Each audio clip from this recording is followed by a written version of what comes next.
ధేనామవిత్రియమతో శ్రీ మహాసరస్వత్యై నమః. నారాయణ సమారంభాం వ్యాసశంకరమధ్యమాం అస్మదాచార్య పర్యంతాం వందే గురుపరంపరాం. శృతిస్మృతిపురాణానాం ఆలయం కరుణాలయం నమామి భగవత్పాదశంకరం లోకశంకరం. శంకరం శంకరాచార్యం కేశవం బాదరాయణం సూత్రభాష్యకృతం వందే భగవంతో పునః పునః. జగదే సర్వలోకానాం జగదే భవరోగిణాం నిధయే సర్వవిద్యానాం దక్షిణామూర్తయే నమః. జ్ఞానానందమయం దేవం నిర్మలస్ఫటికాకృతిం ఆధారం సర్వవిద్యానాం హయగ్రీవముపాస్మహే. శ్రియకాంతాయ కళ్యాణనిధయే హృదయేర్భినాం శ్రీవేంకటనివాసాయ శ్రీనివాసాయ మంగళం. శ్రీ గణేశ శారదా గురుభ్యో నమః. శ్రీ లక్ష్మీ వెంకటేశ్వర స్వామినే నమః. లైటింగ్ ఇచ్చింటే ఇంకా బాగుంది. లైటింగ్ బాగా వేసింటే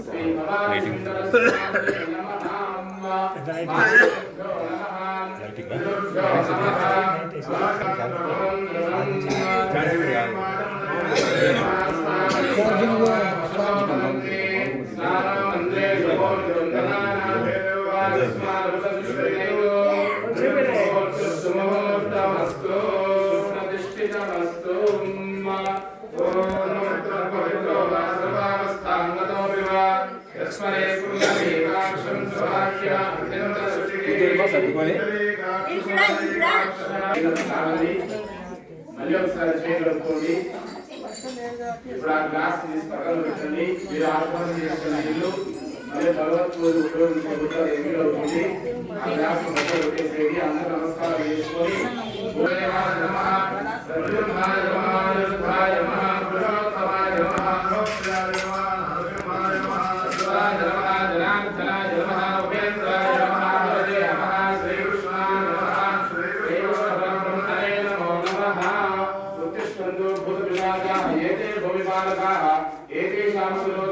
ब्रह्मकर्म पूजा धर्म समारोहे अंकुल्याग्रेणास्त्राग्रं संवेद्यं पावनाशनं प्राणायाम विदं प्रोक्तं ऋषिभिः परिकल्पितम् ओम भूः ओम भवः ओम स्वः ओम महः ओम जनः ओम सवः ओम सत्यं ओम तत्सद्वितुर्वरेण्यं भर्गो देवस्य धीमहि धियो यो न प्रचोदयात् ओम भोज्योतिरसंकृतं ब्रह्मा ऊर्ध्वस्तु वरोम అరసంకల్ప్యామ్మ హస్తే అక్షతోదకం నినయేత్. అందరూ కూడా మీ దగ్గర అక్షంతలు ఉంటే అక్షంతలు, పుష్పం ఉంటే పుష్పం తీసుకొని ఎడమ చేతిలో పెట్టుకొని కుడి చేతిలో పైన పెట్టుకొని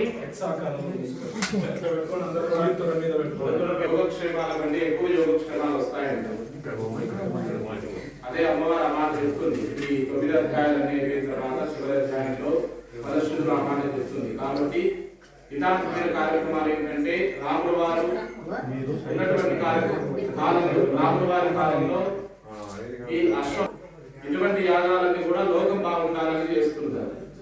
ప్రస్తుతం కలియుగంలో ధర్మస్వరూపమైనటువంటి ఆ వెంకటేశ్వరుని యొక్క అనుగ్రహంతో కొందరి యొక్క పుణ్యాత్ముల యొక్క సహకారంతో ఈ మన గుడి అని ఇటువంటి ధార్మిక కార్యక్రమాలు చేయడం వల్ల ఏమవుతుందంటే గ్రామంలో అందరికీ కూడా సుఖ సౌఖ్యాలు వస్తాయంట. కాబట్టి ఈరోజు విశేషమైనటువంటి శుక్రవారం అనగా అష్టమి.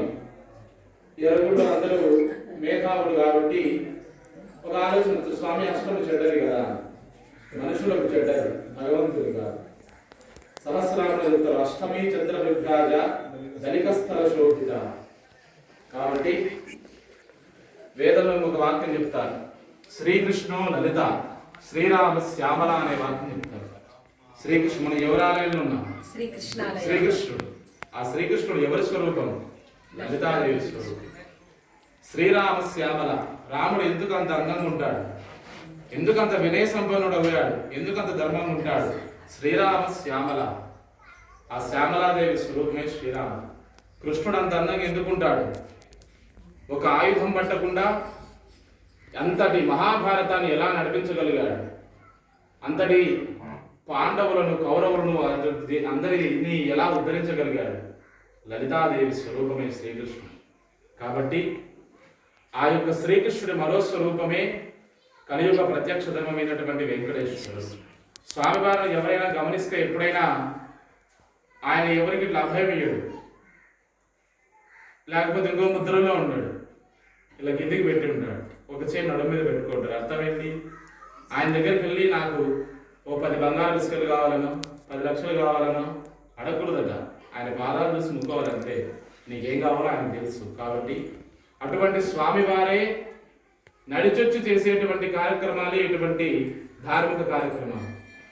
సార్ గారు ఉన్నారు, వీళ్ళది ఏ ఊరు, మనకు బంధువులు అయి ఉండొచ్చు, కానీ వాళ్ళు ఉన్నతమైనటువంటి పదవులలో ఉన్నారు, వాళ్ళు గౌరవప్రదులు. కాబట్టి వాళ్ళు మనకి భాగ్యం కల్పించడం అనేది ఈ ఊరి పూర్వజన్మ సుకృతం, ఈ ఆలయాల సుకృతం. ఖచ్చితంగా ఈ ఆలయాలే సుకృతం.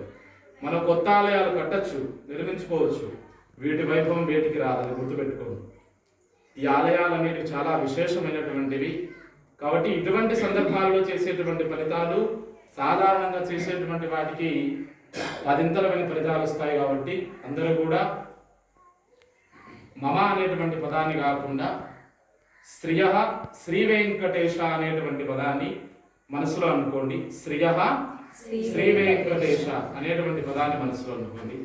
శుభాభ్యాం శుభే శోభనే ముహూర్తే శ్రీమహాశివరాజ్ఞాయ ప్రవర్తమానస్య అద్య బ్రహ్మణః ద్వితీయవరార్ధే శ్వేతవరాహకల్పే వైవస్వతమన్వంతరే కలియుగే ప్రథమపాదే జంబూద్వీపే భారతవర్షే భరతఖండే దక్షిణదిగ్భాగే శ్రీశైలస్య ఆగ్నేయప్రదేశే కృష్ణాగారేయో మధ్యదేశే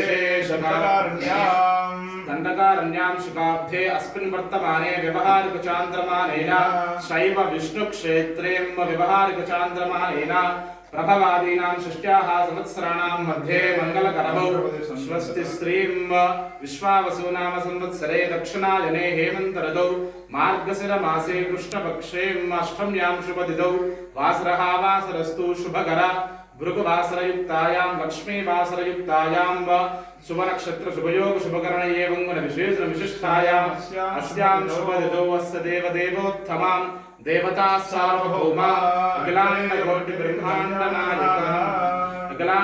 బ్రహ్మాండ నాయకరాం సృష్టి స్థితి సంహార తిరోధానకరీశ్వరాం శ్రీ వేణుగోపాల స్వామినః శ్రీమాన్ శ్రీ లక్ష్మీ వెంకటేశ్వర స్వామినః అనుగ్రహ ఫల ప్రసాద సిద్ధ్యర్థే అస్మిన్ ఆచరితాం సామూహికాం కుంకుమార్చనాది శుభకర్మంచ కరిష్యే ఆచరిష్యే అస్యాం అస్మిన్ గ్రామానాం సర్వగోత్రానాం సర్వవంశానాం సర్వస్థితీనాం సర్వపురుషానాం సర్వస్త్రీనాం సర్వశిశూనాం సర్వ పశుపాణిపంఠానాం సమస్త సన్మంగళాని వాప్త్యర్థం ఆయురారోగ్య ఐశ్వర్యాభివృద్ధ్యర్థం ధర్మార్థకామ్య మోక్ష చతుర్విధ బల పురుషార్థ సిద్ధ్యర్థం సమస్త సన్మంగళాని వాప్త్యర్థం సంపూర్ణ శ్రీ మాతా శ్రీ మహాలక్ష్మి అనుగ్రహ ఫల ప్రసాద సిద్ధ్యర్థం గో మహాలక్ష్మి అనుగ్రహ ఫల ప్రసాద సిద్ధ్యర్థం గో అంగ పూజాంచ కరిష్యేం సంపూర్ణ అస్మిన్ ఆచరిత కర్మణిం సమస్త సన్మంగళాని వాప్త్యర్థం